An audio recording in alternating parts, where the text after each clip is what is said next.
선두를 유지하고 있는 민주당 이재명 후보의 경우에는요, 이제 일부 말 실수로 보이는 그런 발언들이 논란이 되면서 상대 후보들의 공세 빌미가 되고 있습니다. 이재명 후보 어제는 청년 세대를 향해서 했던 발언이 토마 위에 올랐습니다. 네, 이 문제의 발언은 어제 이재명 후보가 경기 수원 아주대 학생들과 만난 자리에서 나왔습니다. 이 후보가 이 공식 선거운동 기간 대학교를 방문해서 2030 세대를 만난 것은 어제가 처음이었는데요. 이 자리에서 이재명 후보는 지금 청년 세대 중 일부는 매우 보수적으로 됐고 어떤 경우는 극소수지만 극우화되기까지 했다라고 발언을 했습니다. 이런 이 후보의 발언은 이 청년들의 정치 양극화 현상에 대한 이 아주대생의 고민을 답변하는 과정에서 나온 건데 이후 이 후보는 이 청년들을 흰종이에 극우화를 오염에 빗대서 흰종이가 금묵자흑처럼 오염됐다라고도 했습니다. 어제 이재명 후보의 발언 들어보시겠습니다. 청년은 때묻지 않은 흰 종이 같다라고 생각하거든요. 하얀 종이가 쉽게 물들어버리는 것 같이 금묵자흑 같은 형태가 될 거라고. 과거의 사회 변화 혁명은 다 청년으로부터 시작됐는데 지금은 청년 세대 중에 일부는 사실 매우 보수적이 돼가지고 어떤 경우는 뭐 극소주의이긴 하지만 극우화되기까지 한단 말이에요. 오히려 다른 세대보다 더 극렬하게 흰 종이 같아서 금묵자흑처럼 오염이 됐다. 까만 옷에는 별로 표시가 안 나는데 흰 옷에는 표시가 난다. 이재명 후보는 또 현재 정치 상황에 대해선 악성 정치가 벌어지고 있다 이렇게 평가했습니다. 그러면서 역량을 발휘하고 설득해서 지지를 획득하는 것이 아니고 편을 갈라놓고 싸움을 시켜서 쉽게 자기 편과 적을 만든다. 자기 편을 챙기는 이런 정치 때문에 청년이 많이 오염된 것 같다 이렇게 직격했습니다.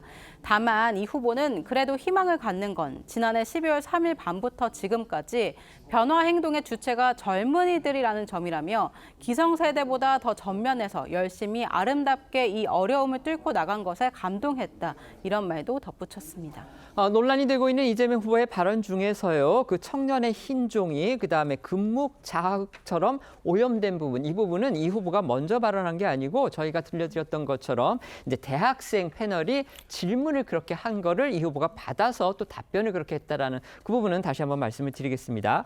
국민의힘과 개혁신당 이런 이재명 후보의 발언에 대해서는요, 갈라치기의 전형이다 이러면서 아주 강하게 비판했습니다. 네, 이 후보의 발언이 알려진 뒤에 국민의힘 김문수 후보는 자신의 SNS에 글을 올려 극우 오염을 운운하는 이재명 후보의 발언은 명백한 청년 비하이고 청년들이 이 후보의 부정부패와 비리, 거짓말, 막말 의혹에 대해 누구보다 분노하고 비판하니까 극우 프레임을 씌우는 것이라며 이 후보의 사과를 요구했습니다. 국민의힘 박성훈 선대위 대변인은 본인에게 비판적이면 극우로 몰아붙이는 사고방식이야말로 편가르기 정치의 전형이라며 청년들에게 극우 딱지를 붙이고 오염됐다고 표현한 것은 민주주의에 대한 무지이자 청년에 대한 심각한 비하와 모욕이라고 했습니다. 개혁신당 역시 김대현 선대본 대변인이 나서 이재명을 지지하지 않으면 극우 청년이고 악성 정치에 감염된 것이냐며 이 후보가 청년의 어려움에 대해 조금이나마 이해했다면 감히 악성 정치에 오염된 극우라며 청년들을 조롱하지 못했을 것이라고 날을 세웠습니다. 아무래도 선거 판세가 이제 이재명 후보가 계속 우위인 그런 상황이다 보니까요, 추격하는 입장인 국민의힘과 개혁신당이 이재명 후보를 협공하는 그런 상황이 지금 자주 곳곳에서 벌어지고 있는데요. 어제는 이재명 후보가 이제 유세에서 대학생들을 만났는데 극소수지만 청년이 극우화됐다 이렇게 얘기를 했고, 그다음에 질문을 한 대학생의 말을 되받아서 한 얘기긴 하지만 어쨌든 근데 흰 종이 같은 청년의 일부가 금묵자흑처럼 오염됐다 지금 이렇게 표현을 하니까 이를 두고서 국민의힘과 개혁신당이 전형적인 갈라치기 아니냐 지금 이렇게 비판하고 나섰습니다. 어떻게 보십니까? 제가 보기에는 비판 자체가 갈라치기입니다. 이 발언은 현상에 대한 상황에 대한 그 정확한 진단 아닙니까? 청년의 극소수가 극우화됐다. 맞는 말 아닙니까? 단적인 예를 들어 서부지법 난동 사건 때 현장에서 체포되거나 구속된 90명 중에 20, 30대가 50%였습니다. 그리고 탄핵 반대 대학생 집회가 2월, 3월 중에 계속 진행되고 있었죠. 그때 나왔던 발언들이 뭡니까? 반국가 세력 체포, 계엄 정당했다. 이런 주장이었습니다. 그리고 윤석열 전 대통령이 관저에서 퇴거할 때 거기 20대 몇 분들 그 대학생 과잠 입고 같이 눈물 흘리지 않습니까?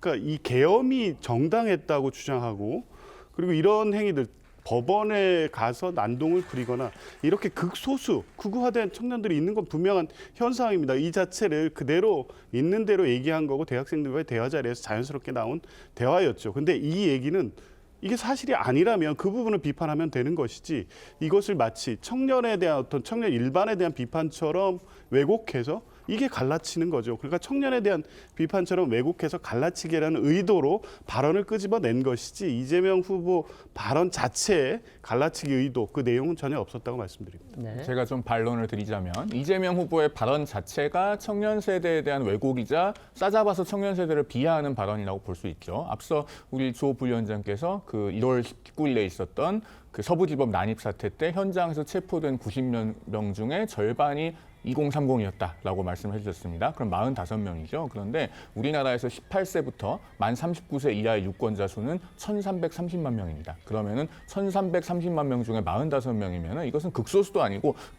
극소수라고 표현하기도 민망한 정도의 숫자인 것이죠. 그러니까 청년 세대가 자신들의 정치적인 뜻과 다르다고 해서 이것을 극우화됐다고 몰아붙일 것은 아니고 이재명 후보 스스로도 발언 원문을 보니까 보수화라는 표현을 썼던데 이것을 극우화라고 또 한 단계 더 나가서 몰아붙이는 것은 대단히 잘못된 것입니다. 우리 사회에서 노인 폄하 발언을 하면은 굉장히 정치인들이 지탄을 받는데 왜 청년 세대를 이렇게 싸잡아서 왜곡하는 것은 대충 넘어갈 수 있다고 생각하는지 정말 의문이 아닐 수 없습니다.